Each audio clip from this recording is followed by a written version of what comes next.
नमस्कार दोस्तों, आपका स्वागत है हमारे YouTube चैनल अवनीश पाल पर। तो दोस्तों, हमारी जो रिवीजन सीरीज स्टार्ट हुई थी, जो 12th के हमारे केमिस्ट्री और मैथ के पेपर रह गए हैं, जिसे MP बोर्ड में 8 से 16 जून के बीच में होने हैं, तो वह हमारी रिवीजन सीरीज चल रही थी। तो इसके पहले हमारे 2 वीडियो आ चुके हैं, हमारे इंट्रोडक्शन क्लास और हमारी एक वीडियो आ गया है क्रिस्टलीय और अक्रिस्टलीय के बारे में। तो अब यह वीडियो आया है तीसरा। तो इसमें हम केमिस्ट्री के फर्स्ट चैप्टर, जिसमें हमारी 4 OT आती हैं, उसका रिवीजन करेंगे और पूरा रिवीजन करेंगे, और साथ में बाद में OT भी रिवीजन करेंगे। तो चलो शुरू करते हैं और जान लेते हैं, और इसका फटाफट जल्दी से रिवीजन कर लेते हैं। तो कल हमारा समदेशिकता और विषमदेशिकता तक हो गया था। इसके बाद आज आपको मार्क करके दिखाएं वृत्त के थ्रू कि हमारा अति चालकता से रह गया था। तो जल्दी से आज रिवीजन कर लेते हैं। तो अति चालकता कैसे कहते हैं तथा संक्रमण ताप क्या है। अति चालकता धातुओं को ठंडा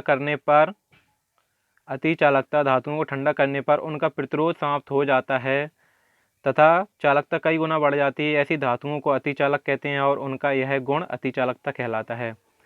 जिस ताप पर कोई धातु अतिचालकता का गुण ग्रहण करती है उसे संक्रमण ताप कहते हैं। जैसे जिंक का संक्रमण ताप 0.79 केल्विन होता है।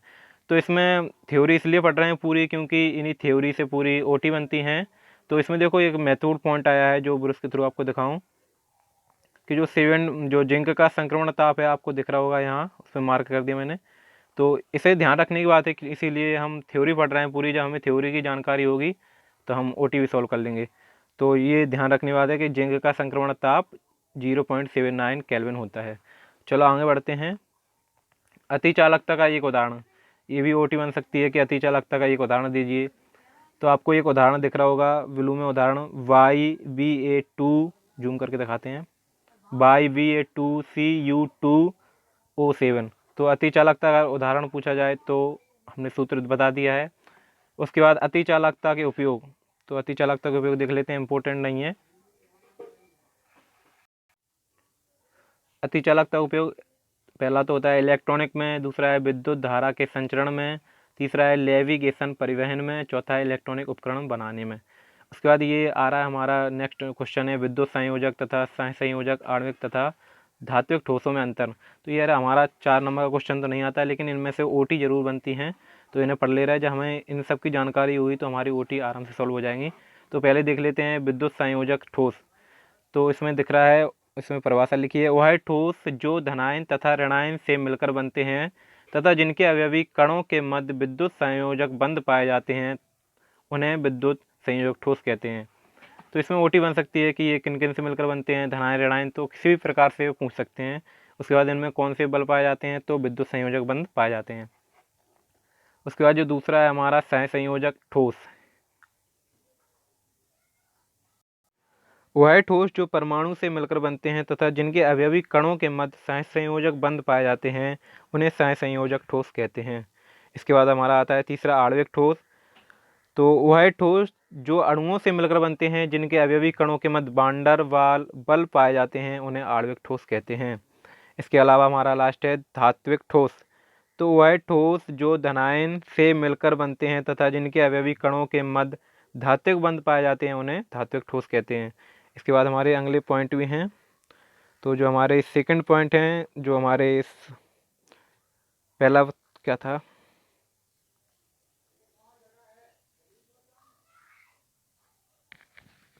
चलो पहला हमारा था विद्युत संयोजक ठोस। तो इसका दूसरा पॉइंट है कि इनकी गलनांक उच्च होते हैं। जो हमारे विद्युत संयोजक ठोस थे, तो इनके गलनांक उच्च होते हैं। इसके बाद जो हमारे दूसरे सहसंयोजक ठोस थे, इनके गलनांक अत्यधिक उच्च होते हैं।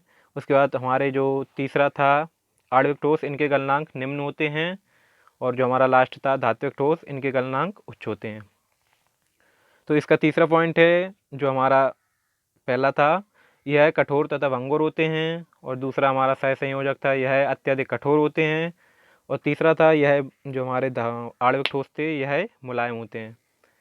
उसके बाद यह कठोर तथा आघात वर्धनीय होते हैं। और उदाहरण अगर देखा जाए सबका, तो उदाहरण मोस्ट इम्पोर्टेंट रहते हैं। तो हमारा विद्युत संयोजक का उदाहरण है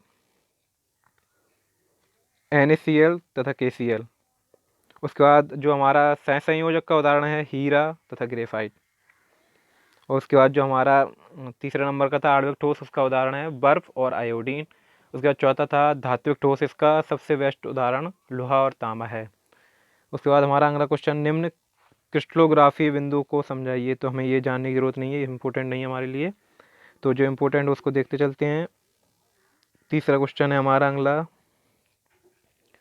चलो आगे बढ़ते हैं। और हाँ, ये इम्पोर्टेंट है कि सरल घनीय क्रिस्टल जालक किसे कहते हैं। इसमें पूरी थ्योरी भी पढ़ ले रहे हैं, जान लेते हैं थोड़ी सी, लेकिन इस पे से इम्पोर्टेंट रहता है कि जो हमारे सरल घनीय क्रिस्टल जालक हैं, जिसे शॉर्ट फॉर्म में आपको दिख रहा होगा SCCL कहते हैं। तो पूछ लेते हैं कि SCCL में परमाणु की संख्या बताइए।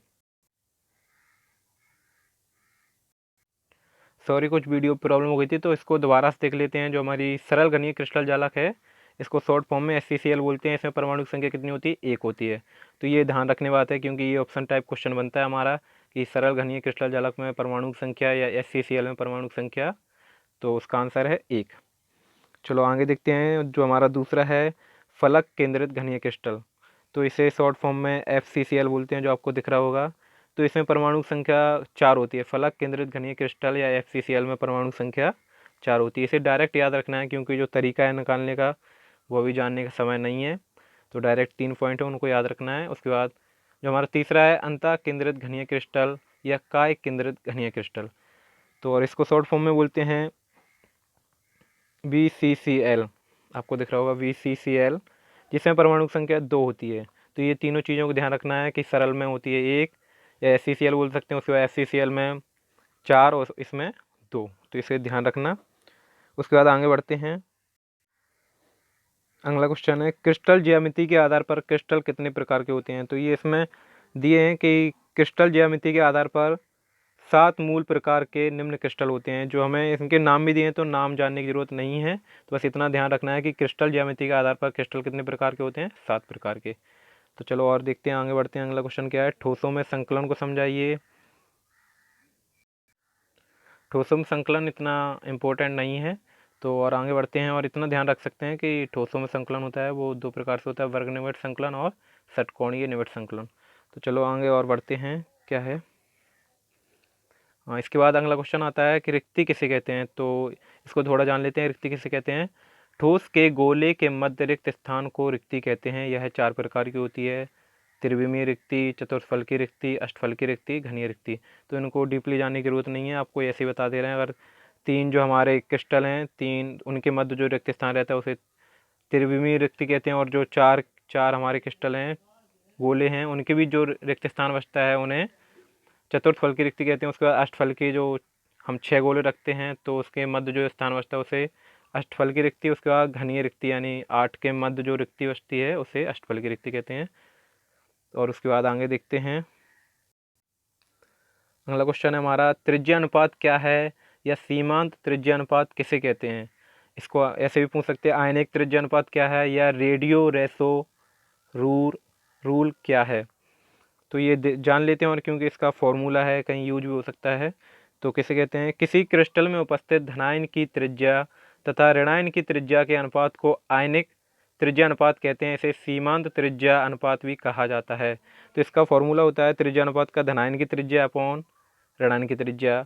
इसको ऐसे भी लिख दिया है, त्रिज्या अनुपात बराबर R पॉजिटिव और अपॉन में R नेगेटिव। उसके बाद जो हमारा अगला क्वेश्चन आता है, तो ये थोड़ा इंपॉर्टेंट क्वेश्चन है, समन्वयन संख्या या उप संयोजन संख्या किसे कहते हैं।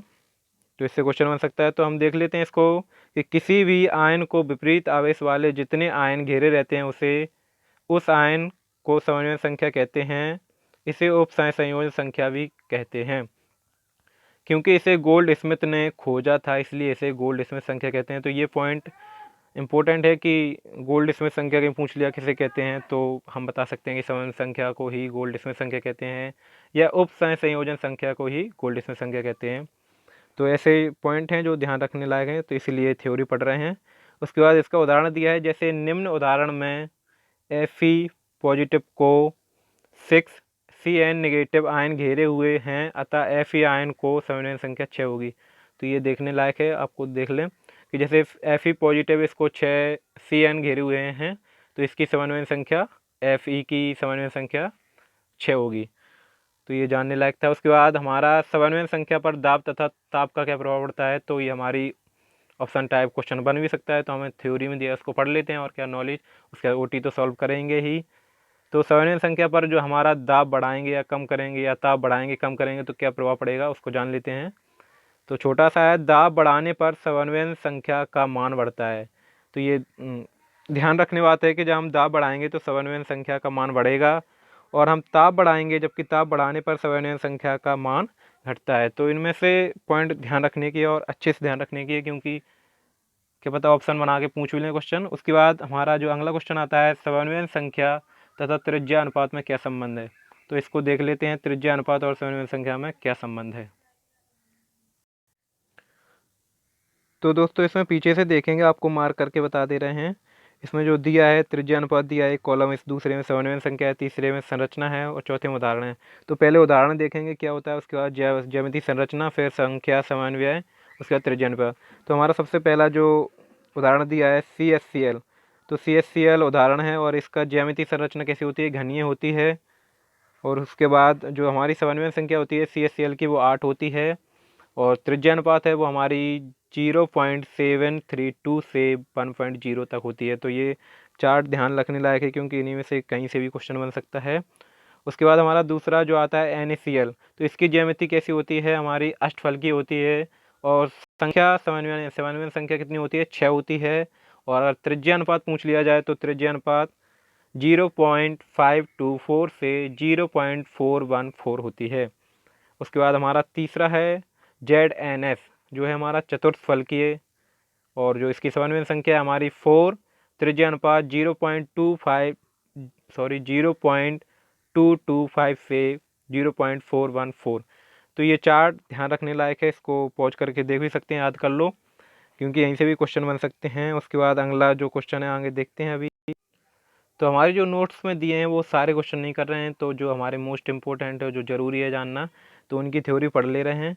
उसके बाद हमारा एक नया क्वेश्चन आता है, पीजो इलेक्ट्रॉनिक क्रिस्टल तथा पायरो इलेक्ट्रिक क्रिस्टल किसे कहते हैं। तो इसमें से कहीं से भी ओटी बन सकती है कि जो पीजो इलेक्ट्रिक क्रिस्टल क्या है और पायरो इलेक्ट्रिक क्रिस्टल क्या है। तो हम जान लेते हैं, जब क्रिस्टल पर यांत्रिक दाब लगाने पर विद्युत धारा बहने लगती है तो इसे पीजो क्रिस्टल कहते हैं। यानी कोई जो क्रिस्टल है उस पर हम यांत्रिक दाब लगाएंगे तो उसमें विद्युत धारा प्रवाहित होने लगती है, तो इसे कौन सा क्रिस्टल कहते हैं, पीजो क्रिस्टल। इसे ध्यान से देखिए और ध्यान से इसको ध्यान रखिए। और उसके बाद जब क्रिस्टल को गर्म करने पर विद्युत धारा बहने लगती है तो इसे पायरो इलेक्ट्रॉनिक क्रिस्टल कहते हैं। तो ये ध्यान रखने लायक बात है कि पीजो इलेक्ट्रिक क्रिस्टल तथा पायरो इलेक्ट्रिक क्रिस्टल। और दाब बढ़ाने पर अगर विद्युत धारा बहने लगे तो पीजो इलेक्ट्रिक क्रिस्टल होता है, और जो ताप बढ़ाने पर विद्युत धारा बहने लगे तो पायरो इलेक्ट्रिक क्रिस्टल होता है। उसके बाद हमारा अगला क्वेश्चन आता है, रस समीकरणीय दोष क्या होता है, इसको भी जान लेते हैं। जब क्रिस्टल में धनायन तथा ऋणायन द्वारा छोड़ी गई रिक्ताओं कणों की संख्या का अनुपात समान होता है तो इस प्रकार उत्पन्न दोष को रस समीकरणीय दोष कहते हैं। यह दो प्रकार के होते हैं, रिक्त स्थान दोष, अंतराकाशी दोष। तो रस समीकरणीय दोष में जो हमारे ऋणायन होते हैं क्रिस्टल में और धनायन होते हैं, तो ये दोनों स्थान छोड़ते हैं तो बराबर मात्रा में छोड़ते हैं। जितने धनायन जाएंगे उससे बाहर क्रिस्टल से उतने ही ऋणायन जाएंगे। तो ये रस समीकरण दोष होता है। उसके बाद जो हमारा मोस्ट इंपॉर्टेंट दोष है ठोसों में, वो है अरस समीकरणीय दोष, और इससे क्वेश्चन भी बनते हैं, तो इसको भी जान लेते हैं। तो हमारा जो रस समीकरणीय दोष है, जब किसी क्रिस्टल में धनायन तथा ऋणायन द्वारा छोड़ी गई रिक्तताओं की संख्या समान नहीं होती है तो ठोस में उत्पन्न दोष को अरस समीकरणीय दोष कहते हैं। तो यहीं से भी ओटी बन सकती है हमारी कि रस समीकरणीय दोष और अरस समीकरणीय दोष में, कि जो हमारे धनायन और ऋणायन है वो अगर समान मात्रा में बाहर निकलते हैं तो कौन सा दोष होता है, और समान में नहीं निकलते हैं तो कौन सा दोष होता है। तो किसी भी एंगल से बना सकते हैं। उसके बाद आगे देखते हैं कि अरस समीकरणीय दोष कहते हैं, या दो प्रकार के होते हैं। तो अरस समीकरणीय दोष दो प्रकार के होते हैं, फ्रैंकल दोष और शॉर्टकी दोष। मोस्ट इंपॉर्टेंट चीज़ है फ्रैंकल दोष और शॉर्टकी दोष। इसे बिल्कुल ध्यान से देखिए और इसका एक एक पॉइंट ध्यान से देखिए, क्योंकि इसमें से एक या दो ओटी बनती हैं बहुत, और ज़्यादातर इससे पूछी जाती हैं, तो इसे ज़रूर ध्यान में रखिए, वो बहुत इंपॉर्टेंट क्वेश्चन है। तो फ्रैंकल दोष को समझ लेते हैं। इस प्रकार के क्रिस्टल में जो फ्रैंकल दोष है, जो फ्रैंकल दोष में इस प्रकार के क्रिस्टल में धनायन का आकार छोटा तथा ऋणायन का आकार बड़ा होता है। तो ये बिल्कुल ध्यान में रख लो कि जो धनायन का आकार है वो छोटा होता है और ऋणायन का आकार बड़ा होता है फ्रैंकल दोष में। उसके बाद हमारा है शॉर्टकी दोष। तो इस प्रकार के क्रिस्टल में धनायन तथा ऋणायन दोनों के आकार बराबर होते हैं। तो ये पहला डिफरेंस था कि इसमें धनायन का आकार छोटा फ्रैंकल दोष में और ऋणायन का आकार बड़ा, और इसमें दोनों समान, धनायन तथा ऋणायन दोनों समान होते हैं। तो पहला पॉइंट क्लियर हो गया होगा और इसे अच्छे से ध्यान में रखिए। उसके बाद इसका दूसरा पॉइंट है कि जो हमारा फ्रैंकल दोष है उसमें क्रिस्टल का समन्वय अंक निम्न होता है, यानी जो घेरे रहते हैं उसका समन्वय अंक होता है वो निम्न होता है, यानी कम परमाणुओं से घिरा रहता है। और जो हमारा शॉर्टकी दोष है इसमें क्रिस्टल का समन्वय अंक उच्च होता है, यानी अधिक परमाणुओं से घिरा रहता है। उसके अलावा क्रिस्टल दोष में धनायन अंतराकाशीय रिक्तता में चले जाते हैं, और जो हमारा शॉर्टकी दोष है इस दोष में धनायन तथा ऋणायन क्रिस्टल में से पूरी तरह अनुपस्थित हो जाते हैं। तो ये भी पॉइंट ध्यान में रखने वाला है कि जो धनायन है वो अंतराकाशीय स्थान में चले जाते हैं। तो उदाहरण जैसे देख लें, अगर अंतराकाशीय समझ में नहीं आता है तो जो आपको दिख रहे होंगे ये गोले बने हुए हैं, छोटा और बड़ा है, तो ये समझ में आ रहा है कि हमारा धनायन छोटा है और ऋणायन बड़ा है। तो अंतराकाशीय स्थान आपको दिखाने की कोशिश करूंगा कि अंतराकाशीय स्थान किसको बोलते हैं। ये जगह सारी छोटी है, इसको अंतराकाशीय स्थान बोलते हैं। तो ये हमारा जो धनायन छोटा है वो अंतराकाशीय स्थान में चला जाता है। इससे क्या होता है कि इसका घनत्व कम नहीं होता है और इसी में बना रहता है। और अगले पॉइंट देखते हैं कि क्या है। ये पॉइंट समझ में आ गया होगा कि धनायन अंतराकाशीय स्थान में चले जाते हैं और इसमें पूरी तरह बाहर ही चले जाते हैं, यानी अंदर नहीं रहते हैं। उसके बाद इसका चौथा पॉइंट है, फ्रैंकल दोष में क्रिस्टल के घनत्व में कमी नहीं आती है। जब वो अंतराकाशीय जगह में चले आते हैं तो उससे क्या उसके घनत्व में अंतर नहीं आता है, क्योंकि वो बाहर नहीं आते हैं। और शॉर्टकी दोष में क्रिस्टल के घनत्व में कमी आती है, यानी जो हमारे क्रिस्टल से बाहर ही चले जाते हैं धनायन ऋणायन, तो उसमें के घनत्व में कमी आएगी, जरूर आएगी। उसके बाद इसका उदाहरण दिया है शॉर्ट वो फ्रैंकल का, ZnS AgCl AgBr। उदाहरण जरूर ध्यान रखिए, बिल्कुल मोस्ट इम्पोर्टेंट।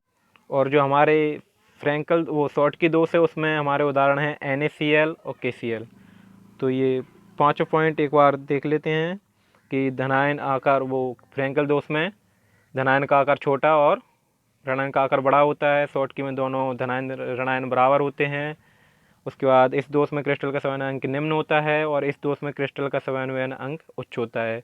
तीसरा पॉइंट है, इस दोष में धनायन अंतराकाशीय रिक्तता में चले जाते हैं और शॉर्टकी दोष में धनायन तथा ऋणायन क्रिस्टल में से पूरी तरह से अनुपस्थित हो जाते हैं।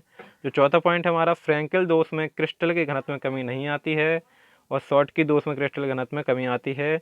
और इसका उदाहरण जरूर ध्यान रखिए, जिंक सल्फाइड यानी ZnS AgCl AgBr, और इसका है NaCl KCl। और एक बात और है कि जो हमारा दोनों में जो उदाहरण दिया है AgBr, इसमें दोनों प्रकार के दोष पाए जाते हैं, फ्रैंकल दोष और शॉर्टकी दोष।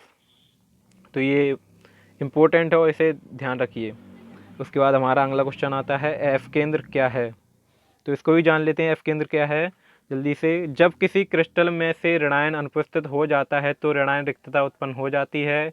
आवेश की उदासीनता बनाए रखने के लिए उन ऋणायन रिक्तताओं में इलेक्ट्रॉन प्रवेश कर जाते हैं जिससे क्रिस्टल रंगहीन हो जाता है। इन ऋणायन रिक्तताओं को ही एफ केंद्र कहते हैं। तो इसमें ध्यान रखने बात यह है कि जो हमारे एफ केंद्र की जगह होती है उसमें इलेक्ट्रॉन प्रवेश करते हैं, इससे पदार्थ का क्रिस्टल का रंगहीन हो जाता है। तो ये ध्यान रखने वाला पॉइंट है कि रंगहीन किससे होता है, एफ केंद्र के कारण होता है जिसमें इलेक्ट्रॉन चला जाता है। उसके बाद एक और है कि जो हमने अभी बता दिया था कि उस क्रिस्टल का नाम बताइए जिसमें फ्रैंकल तथा शॉर्टकी दोनों दोष पाए जाते हैं। तो वो है सिल्वर ब्रोमाइड, जो आपको दिख रहा होगा, सिल्वर ब्रोमाइड। तो इसमें दोनों प्रकार के दोष पाए जाते हैं। उसके बाद हमारा अगला क्वेश्चन आता है, अशुद्धि दोष किसे कहते हैं या डोपिंग क्या है। तो इसको जान लेते हैं। सहसंयोजी क्रिस्टल में अशुद्धि मिलाकर उसके गुणों में परिवर्तन करने की प्रक्रिया को डोपिंग कहा जाता है। डोपिंग के कारण किसी क्रिस्टल में क्या होता है, क्रिस्टल में उत्पन्न होने वाले दोष को ही अशुद्धि दोष कहते हैं। तो ये डोपिंग और अशुद्धि दोष जो किसी कह सकते हैं कि किसी क्रिस्टल में अशुद्धि मिलाई जाती है तो उसे डोपिंग कहते हैं। ये हमारी ऑप्शन टाइप क्वेश्चन में आता भी है।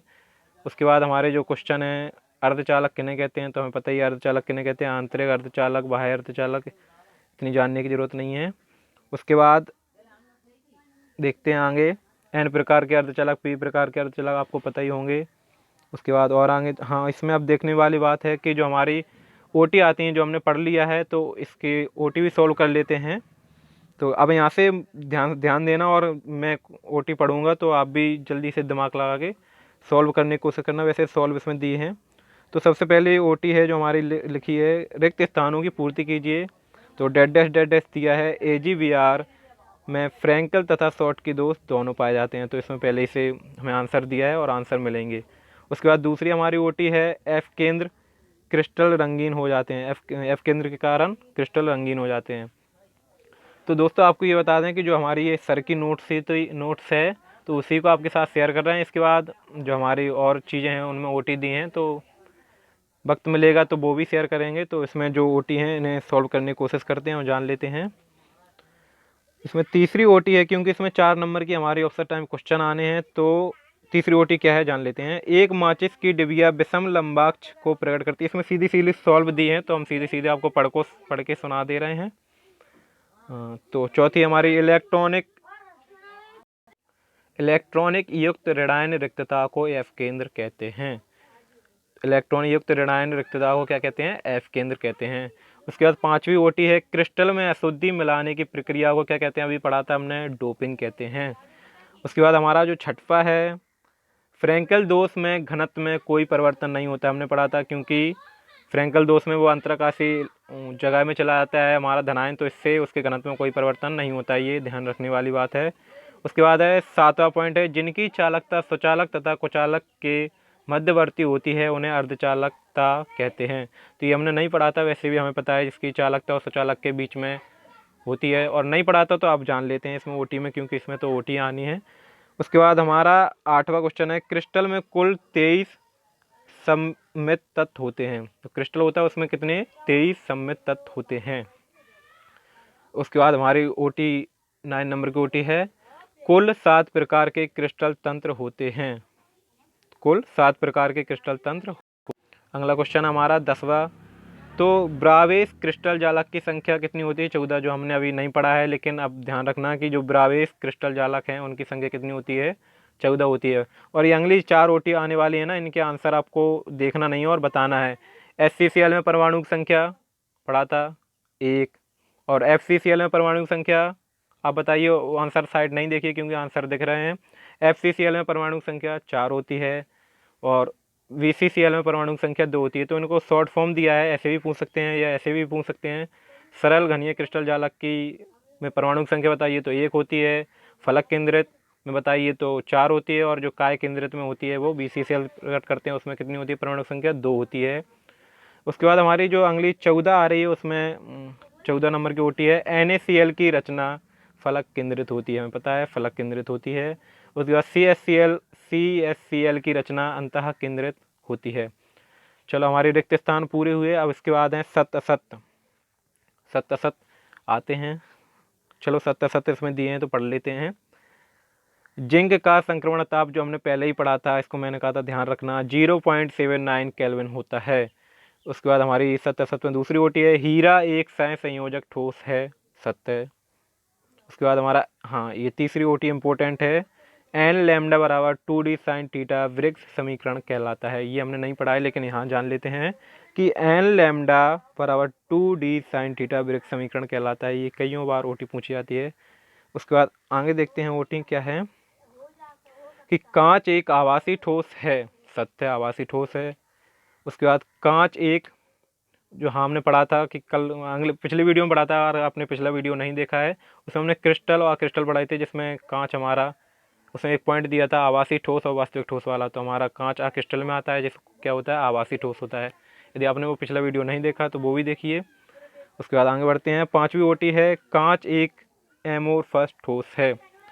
तो ये नई चीज़ है और इसको ध्यान में रखना है कि कांच एक एमोरफस ठोस है, तो ये सत्य है। उसके बाद हमारा अगला है ओटी है, एफ केंद्र के कारण जिंक ऑक्साइड गर्म अवस्था, ये मोस्ट इम्पोर्टेंट को ओटी है, कि एफ केंद्र के कारण जिंक ऑक्साइड गर्म अवस्था में पीले रंग का होता है। ये ध्यान रखने की बात है कि जो हमारा एफ केंद्र के कारण जिंक ऑक्साइड होता है वो अगर गर्म कर दिया जाए तो उसे वह पीले रंग का हो जाता है। उसके बाद 7वें नंबर की है, NaCl में Na की समन्वय संख्या 6 होती है, पता है। उसके बाद प्रतिरोध रहित चालकता को अति चालकता कहते हैं, इसमें प्रतिरोध नहीं है उसे क्या कहते हैं, अति चालकता। उसके बाद 9 नंबर की है, कांच अति शीतलित द्रव है। ये भी ओटी ध्यान रखने के लायक है। जो हमारा कांच होता है वो अति शीतलित द्रव होता है। उसके 10 चुंबकीय क्षेत्र की ओर आकर्षित होने वाले पदार्थ को अनुचुंबकीय कहते हैं, जो हमने नहीं पढ़ा है लेकिन यही ओटी से समझ लेते हैं। उसके बाद हमारा अगली ओटी है 11वें नंबर की, चुंबकीय क्षेत्र से प्रतिकर्षित होने वाले पदार्थ को प्रतिचुंबकीय कहते हैं। उसके बाद 12वें नंबर की ओटी है, ठोस CO2 या शुष्क बर्फ एक आणविक ठोस है। तो जो हमारी बर्फ होती है वो क्या है, आणविक ठोस है, जो हमने अभी पढ़ा भी था अंतर में। उसके बाद हमारे 7 असत कंप्लीट हुए और अब अगले क्वेश्चन आ रहे हैं, एक शब्द एक वाक्य।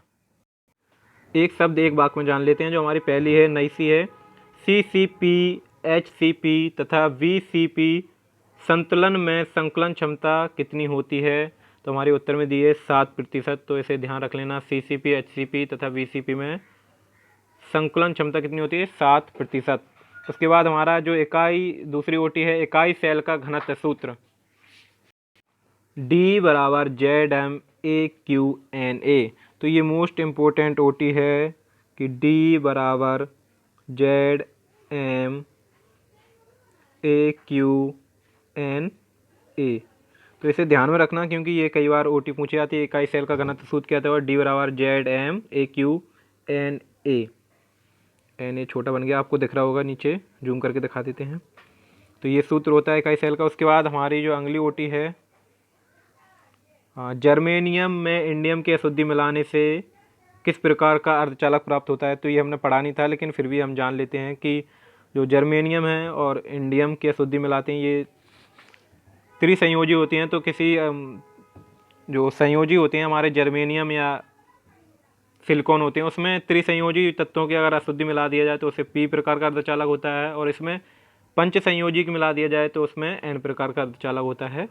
तो इसे तीन था। उसके बाद अगली देखते हैं ओटी कि पुरानी बिल्डिंग में खिड़की के कांच दूधिया हो जाते हैं, काय के कारण, अनिलन के कारण। तो ये ध्यान रखना, जो पुरानी बिल्डिंग होती है उसमें खिड़की के कांच दूधिया रंग के हो जाते हैं अनिलन के कारण। ठोस कठोर क्यों होते हैं, अवयवी कणों के मध्य प्रबल अंतरा आयनिक आकर्षण के कारण। तो ये ध्यान रखना, उनके मध्य प्रबल अंतरा आयनिक आकर्षण होता है, इसलिए ठोस कठोर होते हैं। उसके बाद एक सामान्य घनीय क्रिस्टल की अंतरा आयनिक दूरी कितनी होती है, ये भी मोस्ट इम्पोर्टेंट है, A/2। एक सामान्य जो हमारा घनीय क्रिस्टल अंतरा आयनिक होती है उसके बीच की दूरी A/2। और जो हमारा फलक केंद्रित घनीय क्रिस्टल की अंतरा आयनिक दूरी होगी वो कितनी होगी, A/√2। उसके बाद आगे ओटी पढ़ते हैं, फेरी चुंबकीय या फेरो चुंबकीय पदार्थ किसे कहते हैं। तो इसको भी जान लेते हैं। तो फेरो चुंबकीय पदार्थ ऐसे पदार्थ जो फेरो चुंबकीय, लोहे चुंबकीय तथा एंटी फेरो चुंबकीय अर्थात प्रति लोहे चुंबकीय पदार्थों के बीच अनुचुंबकीय गुण प्रदर्शित करते हैं, फेरो चुंबकीय पदार्थ कहलाते हैं। ये हमारी ऑप्शन टाइप एक शब्द एक वाक्य में आ सकती है ओटी। उसके बाद फेरो चुंबकीय, वो फेरी चुंबकीय था ऊपर वाला, और नीचे जो है फेरी चुंबकीय किन्हें कहते हैं। तो ऐसे पदार्थ जो चुंबकीय क्षेत्र की ओर प्रबल रूप से आकर्षित होते हैं अर्थात जिनमें प्रबल चुंबकत्व होता है, फेरो चुंबकीय कहलाते हैं, जैसे FeCO Ni। तो इन्हें ध्यान रखना, फेरी चुंबकीय और फेरो चुंबकीय, उदाहरण भी ध्यान रखना। उसके बाद हमारा एंटी फेरो चुंबकीय पदार्थ किन्हें कहते हैं।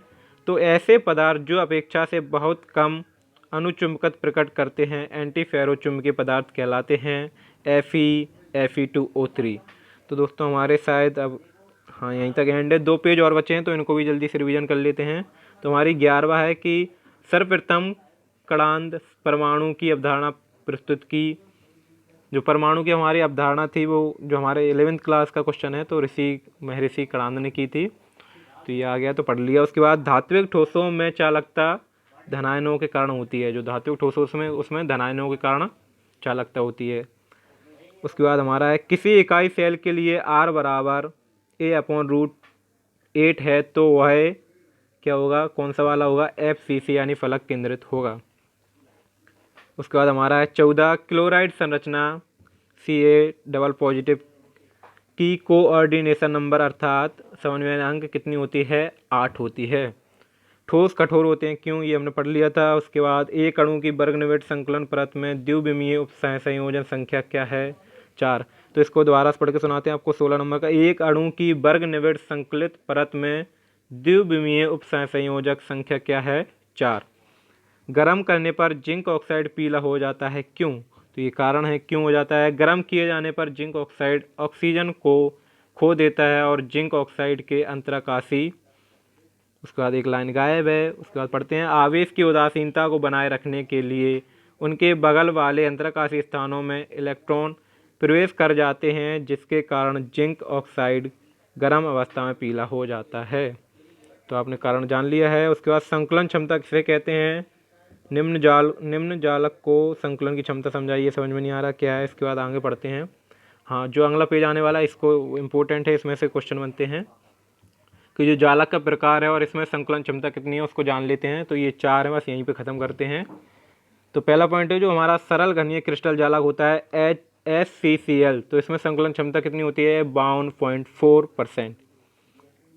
तो दूसरा है, और जो हमारे फलक केंद्रित घनीय क्रिस्टल जालक होता है जिसे FCCl कहते हैं, उसमें कितनी है? 74% संकलन क्षमता पाई जाती है।